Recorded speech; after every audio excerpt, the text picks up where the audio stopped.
Merci, M. Pigeon. Merci, Mme Berthier, de m'avoir invité. C'est pour moi un plaisir et un honneur. Et beaucoup de souvenirs à revenir dans ces lieux. Évidemment, l'édifice est un joyau, probablement le plus bel édifice qu'on a à l'île de Laval. Au niveau patrimoine, c'est une richesse. Et le site est formidable pour enseigner à nos enfants. Il faut se rappeler qu'il y a environ 100 ans qu'on cultivait ici pour nourrir les familles. Aujourd'hui, on nourrit les esprits et la jeunesse.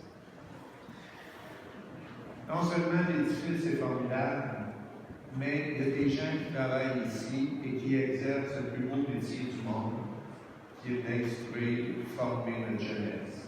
Et ça, je parle personnel enseignant, personnel de soutien et toutes les personnes qui travaillent ici. Et quand on m'a demandé de venir ici, j'ai dit oui, de quoi voulez-je parler? On dit, monsieur le maire, êtes-vous capable de vous rappeler ou de nous faire revivre des souvenirs, des événements que vous avez vécus ici? Alors là, j'ai eu une formidable idée. J'ai dit, je vais aller chercher mon bulletin. J'ai mon bulletin ici.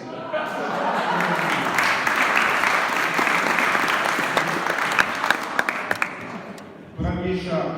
Je suis venu ici au siècle passé, en 1968 et 69. C'est pour primaire ou Secondaire 5. Merci, Mme Nortier, de bien encore. Et je vais le corriger, hein? Deuxième chose, c'est quand j'ai regardé ton bar. Catastrophe! Quelle mauvaise idée! Je ne peux pas croire que la commission scolaire donne des notes comme ça.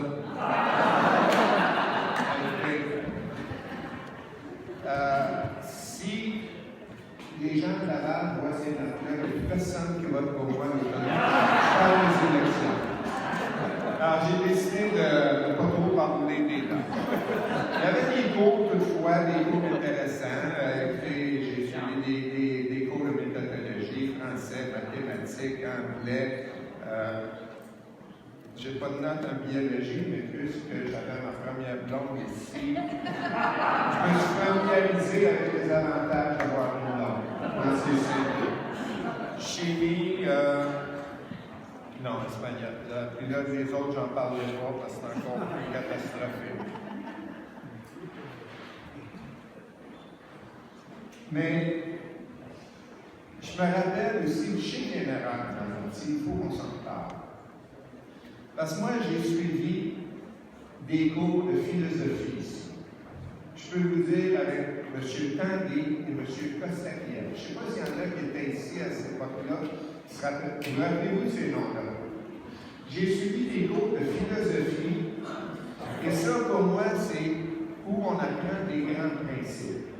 Des grands principes comme il n'y a pas de prix pour l'éducation. C'est le meilleur investissement qu'une société peut faire.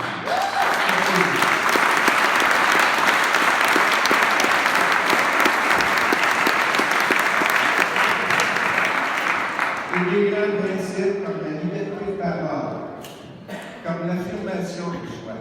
On a le droit de défendre nos idées. Alors, quand tu mets tout ça ensemble, ben, on était une semaine à occuper l'école ici. Ouais, on couchait ici. Ben, pas ici, c'était la bibliothèque. Mais en haut, là, on trouvait des places pour coucher. Et malgré cette semaine-là, qu'il n'y avait pas d'enseignants dans la plage, je peux vous dire que l'édifice ici, il y a de la magie. Parce qu'on a appris beaucoup de choses. On a appris à prendre des responsabilités. On a appris à travailler en équipe. Il y en avait certains qui étaient des porte-paroles face aux médias. D'autres qui s'occupaient de la logistique. D'autres de la surveillance, 2 jours de soir de nuit. Moi, je faisais partie d'un petit groupe qui avait comme fonction de sortir d'ici et d'aller chercher du manger sans que la police nous attrape. Mais c'était comment? C'était comment? Parce que je me suis familiarisé avec les techniques policières. Et je me suis rendu compte qu'il y avait place à l'amélioration. Alors, 2-3 ans plus tard, je suis rentré dans la police pour les aider. J'ai fait une carrière 30 ans comme policier à Laval. Puis là où j'en veux à commission scolaire, c'est qu'il n'y a aucune note pour mes cours de philosophie. Puis vous ne me ferez pas croire que j'assistais à ces cours-là juste pour être proche de ma blonde sans jamais m'inscrire. Alors, on va avoir fait le soirée. Et là, c'est la première fois que j'entends l'orgue jouer. Et ça, c'est un beau cadeau de tout le monde. Et nous avons le devoir de préserver cet orgue, ainsi que tout le site.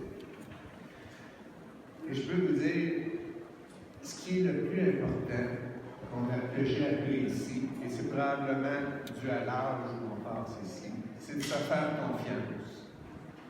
C'est d'apprendre à s'affirmer et à travailler, même si ce n'est pas toujours du succès, parce que dans mon cas, c'est vrai, et faire preuve de persévérance et de faire confiance. Et je peux vous dire d'être fier de notre jeune, d'être fier de nos jeunes. Et ça, c'est grandement dû à nos enseignants et à tout le monde qui prend soin de notre jeunesse. Alors, merci, félicitations à toute l'équipe qui travaille ici et à l'ensemble de la commission scolaire. Merci de m'avoir invité.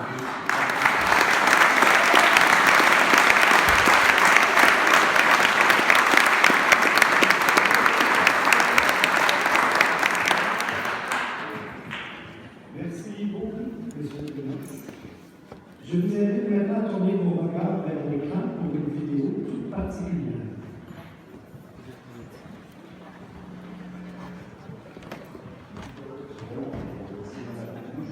Enseignants et enseignants, membres du personnel, parents d'élèves et évidemment amis des élèves de l'école du Mont-Vincent, afin de soutenir le 100e anniversaire d'existence de notre précieux école. Je connais plusieurs d'entre vous, depuis le jour élèves, ministres, membres du Parlement. Plusieurs d'entre vous, notre appel à nos croisés. Les gens entretiennent de plusieurs relations avec plusieurs membres du personnel scolaire pour différents projets sur lesquels nous avons travaillé dans le passé et nous continuons de travailler jusqu'à ce jour. Si nous travaillons aussi fort à faire avancer le projet culturel et éducatif de l'école, c'est parce que nous croyons dur pour faire en votre potentiel et en votre avenir. C'est notamment pour cette raison que je suis fier de prendre part aux festivités du 100e anniversaire de l'école Mont-Vincent avec vous aujourd'hui. En ce 11 avril 2017,